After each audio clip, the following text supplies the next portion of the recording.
Yeah, because I got 49. You got 84. Well, like the lunar command module, that was really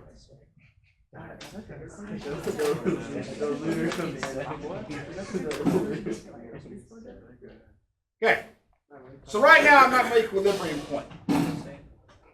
So I'm going to do the same thing, but I'm going to make it move with a much smaller amplitude. Okay? So instead of going all the way up to the top like this, I'm just going to have it have a much smaller amplitude. So what should that do to the period of the oscillation? Decrease it?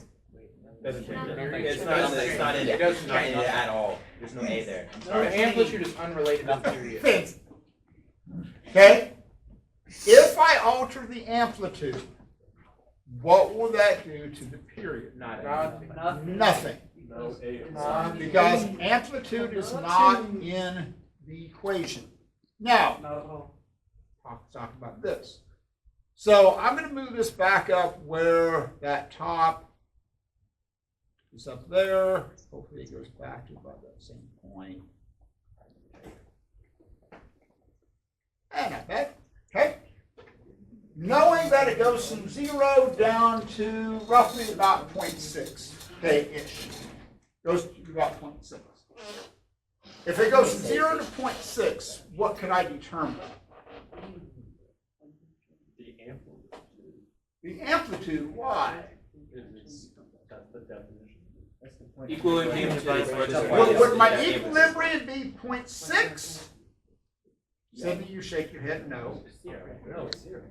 What should be, where should my equilibrium be on in this situation? In between Around 0.3? Yeah. So let's just see. I'm going to stop this. I'm going to move it to about 0.3. Okay? And notice that that doesn't move. It's at equilibrium. Because it's at equilibrium. So remember, your amplitude is your deviation from the point of equilibrium. Okay? So that's at about 0.3. So if I move it up to here, right, it goes from 0 down to about 0.6, so my amplitude is about 0.3. Okay? So if I know my amplitude is 0.3, and let's go with that. So if my amplitude is about 0.3 meters, could I calculate V max? Yeah. Do we still have time? So how are you going to get V max? V max equals what? 2 pi f. 2 pi F times A. Because 2 pi, it could mathematically, in terms of units, could my V max just equal 2 pi f? No, because then it Why? would Oh, I didn't see the A. It would be an equilibrium. No. Could it? Here's my point. Y'all are making this complicated. Don't make this complicated. Why couldn't V max from a unit's perspective just equal 2 pi f? There's no meters involved. You would just have 1 over seconds. Okay? So I have to have a value of amplitude. So I could go 2 pi. Now the frequency we said was 0.893.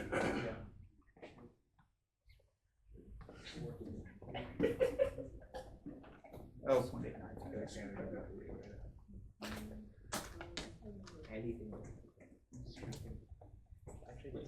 And then I've got an amplitude we said was 0.3 meters. So somebody take 2 pi times 0.893 times 0.3. 1.68. 1.68 meters per second. Okay, got that. There's my V max. Yeah. So what else could I find? A max. I could find A max. Because A max is going to equal what? WA squared. 2 pi. F squared. F times A squared. No. All that's squared. That's That's what I meant. 2 pi. Yo, just throw F squared times my amplitude. Yeah. Okay, right? So I could get that. Could I find, let me see, I could also find A max by using negative k over m times my amplitude. Okay, I can do it that way. And again, don't memorize these equations. I will give you these equations. Okay. Could I find my value of u? We still have our K? Could I find u max? Which would be what? 1/2 Ka squared, right? We know our K.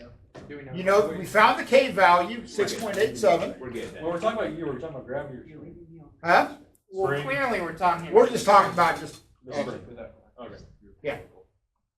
So if that were the case, I'd have 1/2 times that K value of 6.87 newtons per meter, and we said the amplitude was 0.3 meters squared.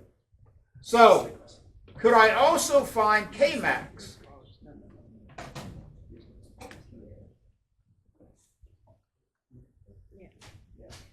So what should you know about these two values? What should be the relationship between those two values? They add up to equal. No, it should They're the They same. should be equal, right? Yeah. So U max, 1/2 Ka squared, because if it's all energy, if it's all potential energy, that should equal all the kinetic energy when it is at the middle. the middle, right? So these two numbers should equal out. Now, here's another thing that you could do. Again, understand, instead of just being random equations, understand how these equations fit together. How could I find V max knowing U max? Because you know K max. Because my K max has to equal my You max. U max. So I could say, oh, okay, U max, which has to equal my K max, which equals 1/2 m V max squared. Okay? So I could find it that way. So again, here's what I want you to get out of this demonstration, is that physically exceptionally difficult to measure V max. Very easy to measure period, very easy to measure amplitude. So I can do a lot more with amplitude and distances and time than I can with velocity. Okay, so that's why it's just physically easier to measure that number. Okay, now, here's the deal. Right now I have no dampening, okay? So dampening is basically how much resistance that it has. So and that's in reality what happens. So if I increase that dampening, what's going to happen over a period of time? It'll slow down as well. Yeah, it's going to slow down. Now, here's what I want you to see. As this is slowing down, this is keeping track of that thermal energy column. Okay? So notice as this is dampening, what's happening to that thermal energy value? It'll go up. It's going up because you're stretching the Chihuahua cloud. So with that dampening, then that energy is going into basically irritating the Chihuahuas. Chihuahuas don't like it. It gets a little bit warmer. Now, like, oh, it's cold in here. I'll make a spring oscillate. That ought to warm up the room. No. Okay? Is there going to be some? Yes. Is it enough to make any difference? No. Okay. Now, What if we get a really big one? well, maybe. Okay. Now, I'm going to go back to no dampening. Okay? Move that up here. Time it. Now, an interesting thing's going to happen. So this is the gravitational field that it's in. Right now, I'm set on Earth at 9.8 meters per second squared. Okay? So I'm going to reset this. What's going to happen to the value of period if I decrease the gravitational field? So let's maybe I make it the moon. Absolutely. Trick question. There's no G involved. Elliot, what'd you say? Nothing. Why? Because of the Newton with the candles and then. And then that's a different thing. Okay, I have no, What that means? there's no idea where that was Because going. gravity is part of the equation.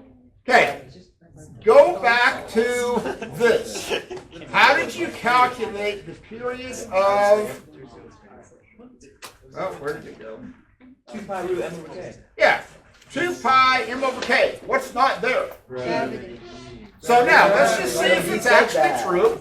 Okay. So I started at the bottom, going up. Oh, the chandelier. Okay? Basically got the same thing. Now, but an interesting thing did happen though. If I go back to the Earth, okay? Right? So here we are on the Earth, right? Got this action going, right? Okay? Now, once I switch that to the Moon,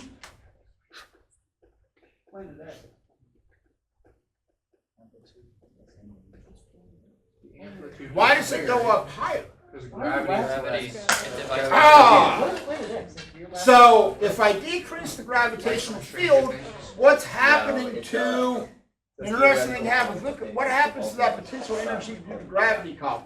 I don't know why. Wyatt, what happens to the potential energy column due to gravity? Ooh. Shaq, I can't answer. Bigger. I told you I can answer. Holy job. So, Where else would I go gravity if we got it? It. It goes down because we're on the moon and gravity is less. What happens to the value stored in the spring? Nothing. Why? There's no G in that equation. Spring constant, right? So if you look at what happens It's a big question. on the moon, where it's 1.6. Now, if I change that, so look at that potential energy due to gravity. Look at that blue column. Okay? If I go back to the moon, notice that that column gets bigger because there's a stronger gravitational field. Okay? Now, interesting thing happens. Let's just say, because this is going to be relevant to an assignment on one of the questions we have in the assignment. How do you calculate the period of a pendulum? 2 pi. L over G. Okay? So let's say we're going to set up a pendulum on the Earth. Okay? Right? So I'm going to set up a pendulum on the Earth. Hey, Bird. What? What simulation is that? So I can use it later. It's just Google That's what the Phet one. Phet, Good job. Phet simulation. and then We're really Springs? into this thing too, guys. We're using it really. okay? So here's the pendulum, right? Going back and forth while I'm on Earth. So I'm going to go to the moon, and let's say, for the sake of argument, that the period is 0.5 seconds, and let's say the length is, I don't know, 0.75 meters, whatever, okay? And G is 9.8. So if I go to the moon, and I want to build a pendulum that has the exact same length on the as 0.5 seconds. I want the period to be the same. But I'm going to go to the moon. Okay? I'm going to go to the moon. What would have to happen to the length of the pendulum on the moon? Decrease. You get little. It get what? Smaller. Did you say littler? Littler. Little. Okay. Now, there's a couple ways you can do this. Right? One option is that if you knew the period on the Earth is 0.5, and you know what G is, you could actually figure out and solve for that length. Okay? You could do it. You could solve for the length of that value. Then you could go, okay, hey, I want to go to the moon. I still want the exact same period to be a half a second, 2 pi, and then I could take whatever that length is and put that in here, and then divide by 1.6 meters per second squared, and then solve for or figure out whatever that length is that I would have to have. Okay? So if I want the same length or the same orbital period, same period of the pendulum on both, that's an option. Okay? So you would have to figure out what you have. Now, the other option mathematically that you could do is you can set it up as a ratio. So you know the period is 2 pi times the square root of L over G. So if you wanted to get a little bit fancy, you could solve for like L. You could go, oh, that's T squared over 4 pi squared equals L over G, right? All I did was square this thing. So this would be the length on Earth, and this would be G on Earth, and this would be period on Earth. Okay? So once you get it like this, you could solve for anything. Once you get it solved in as this form, it's very easy to solve for length, G, period. So if you're making a comparison from the moon to the Earth, and you're having a problem like this on the assignment, once you get this, there's a couple of ways you can do it. You can either do smash mouth physics, solve for the length, solve for the period, whatever, or you can get this and say, okay, hey, I want to look at a comparison on the moon. So if you know on the moon it's going to be 2 pi, what you can do is, like, let's say, for example, you solve this for length on the Earth. Oh, that's G on the Earth, T squared divided by 4 pi squared. That's going to be some length. What you could do is just take this whole thing, if you know it's the same length, and put that in for L. In the long run, the algebra works out a little bit simpler, but it gets a little messy at the beginning. The other option is that you just solve for whichever variable that you need. So on today's assignment, you've got to do problem, which one is it? 25. So if you look on problem 25, so if you read this problem, it says a mass at an unknown length oscillates as a pendulum, period of 4 seconds, what's the period, da da da da da. So, no, that wasn't it. Oh, it was 28. I'm sorry, it's 28. The free fall acceleration on the moon is 1.62. What is the length of a pendulum whose period on the moon matches the period of a 2-meter long pendulum on the Earth? So with this one, again, what you could do when you get to 28, you have the parameters of what's happening on the Earth. You could go through and you could solve for period L, whatever that is, and then take that same parameters and put it into the moon, or you can do the algebra. Doesn't make any difference, it's personal preference. Okay. I think that's it. Okay. Now I got one other thing to do. Oh, I know. No, stop that for a second.